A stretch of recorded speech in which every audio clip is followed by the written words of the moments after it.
Hey everybody, my name is Travis Young, and today we are going to be touching on the communication gap. Yay! Please, please, please, because you see this video is a little bit longer, do not skip over this.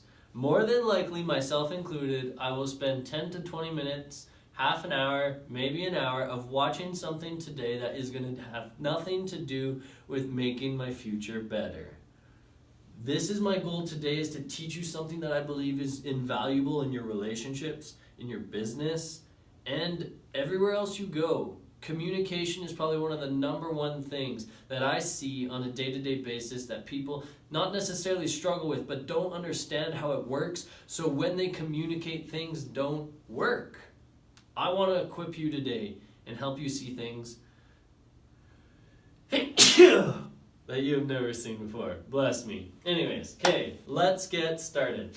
So I think the most important thing for anybody to realize today in communication is everybody has something that I call perception. What I believe perception is the way that we view things based on our past experience. And I'm going to give you a few examples today about how I've seen this play out, and then hopefully give you the skills that you can use to actually effectively communicate to the people around you. So let's first start with a boss-employee mentality. Usually the boss will communicate something in what he believes is absolute clarity. He will share something based on his beliefs, something that he wants you to do, but when he communicates to you, this is what he does. He has a vision of what he sees, and through the words that he says, he assumes that when he communicates to you, that you will think the same and that you will draw logical conclusions based on the communication that he has given. And that's not an unfair statement to say, but again, I think so many times we fail to realize, myself included, that other people have a perception, a certain lens in which they view things. So I'll give you a quick example of what I run into sometimes. Say at work I get an email from my boss that says, check this out. What often happens is, he has communicated to me based on, say, I'm working on hiring a bunch of people at the timing, and he sends me an email about a resume from somebody out of college, and he says, check this out. For me, there's lots of ways that could be taken. From him, he's communicating clearly. He's like, hey, I've had conversations with you in the past about partnering up with certain companies, with certain colleges. And so based on that, here's a college. We should check them out. Meanwhile, I've been in the mode of hiring people and looking for people to fill spots within our company. And so when I see that, I see a resume of a girl, and I'm like, oh, he clearly means that we should try and hire her. And so to break this down for you, my boss is not doing anything wrong. He's just communicating something on his terms, and I am perceiving things on my terms. And so I don't want to make this complicated. I want to make this as simple as possible. So really what it comes down to is what you say may not be what you mean. And so this is the mean part. That is the general idea of what you believe. And you've communicated a certain way. And so now I want to talk on the communication gap. Why do we do things differently than what other people communicate to us when they believe they themselves have communicated very clearly? It's because there's a difference in what you say and what you mean. And my goal is to equip you to become a better communicator. 7% of what we communicate is through our words. The rest is through the tone in which we speak and the body language we give off when we are presenting, when we are sharing. And so oftentimes what happens is when we communicate to people, what we say does not match our tone or our body language. And so because of that, miscommunication happens. That's why you and I know as a millennial, myself included, that you have experienced this before. You have been very frustrated when texting somebody and nothing goes according to how you were saying, talking, texting, because here's why.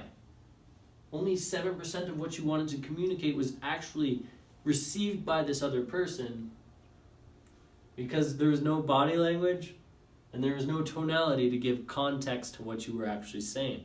That's why I would encourage, if you have something important to discuss with somebody, give them a phone call, because that will at least give them your tonality, and things are a lot less likely to actually be misinterpreted. Next, I want to move on to husband and wife. And I put the husbands over here because they use less words a day. Studies have shown that men use 10,000 words a day, women use 20,000 words a day. Unless they interviewed me, I use a little bit more. But needless to say, I think that is why it is so important that men understand communication, because they use less words. And so if they use less words, that means they use less words to actually give context to what they are saying. And so, listen up. So I'm going to give another example. One time I walked in on a couple having a conversation, and the husband was communicating one thing, and the wife was very frustrated. And so what I observed through watching that was, right now in this moment, the wife, even though the husband believes he is communicating clearly, the wife is frustrated because what she is hearing is a lot different than what he actually means. So I'm going to give you the most powerful statement in the history of the world that will change the way that you communicate. After somebody is done speaking to you, whether it's a boss, a wife, a coworker, anything, ask this. This is what I heard you say. Is this what you mean? And the reason why that statement is so powerful is it gives you the ability to have and receive clarity, which I believe is very important. So, friends, coworkers and coworkers, I believe it all applies the same way. My goal here is to make you aware that there is a communication gap happening on a day-to-day basis every single day, and that people have perceptions. The last thing I will add is you assume things when you communicate. You assume that people will go down a certain path. If you've ever played the game Codenames, it's hilarious to watch how other people will jump to conclusions and will assume things based upon the relationship that they have with you. And so what I wanted to make you aware of was there's often a breakdown in communication because the boss, the husband, your friends, your coworkers are making assumptions about things when they communicate to you. And then you yourself, based on your perceptions, the past experiences that you've had with other people, you are making assumptions on what you know about that other person. So when they communicate to you, things have the ability to not be heard properly. And so really that's all I wanted to share. And I hope this helps you become aware that there is a great deal of work to do when it comes to communication. But my hope is that you'll actually take the time to understand this. And maybe you have other thoughts about this stuff. I would love to hear it. Because I'm always looking at learning and growing and changing and getting better. Because I believe when we get better, we make the other people around us better. And if we make the other people around us better, then we're slowly going to change the world.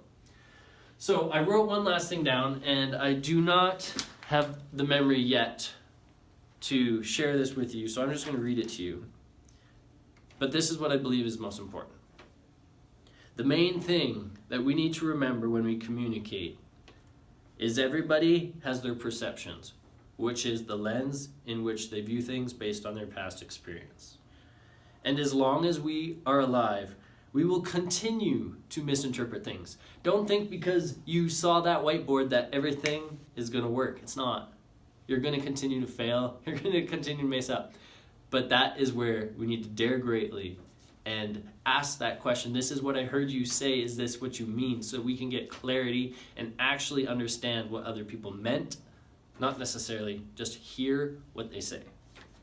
As long as we are alive, we will continue to misinterpret things. It is our responsibility, no matter where you are, to create a culture where we teach people to continue to ask questions and never simply take things at face value, which is our assumptions. But here's the kicker. Don't read into things that are not there, but go the distance to make sure that you hear what someone means, not necessarily just what they say. Ta-da! There you have it. That is how communication can change your life. That is how getting clarity around communication can change your life. That is how not making assumptions around clarity and asking better questions can help change your life. And so I don't know how long this video has been, but I pray to God that you listen to the whole thing, because I do believe without a shadow of a doubt that communication is the biggest thing in our society that we need to work on today. And if we start to learn to communicate clearly and not base things on assumptions, but give people directions around how we want things to happen, people won't be hurt as much. People will actually appreciate you more because you were willing to take the time to figure out how you could communicate clearly. And in the end, I believe it'll change the world.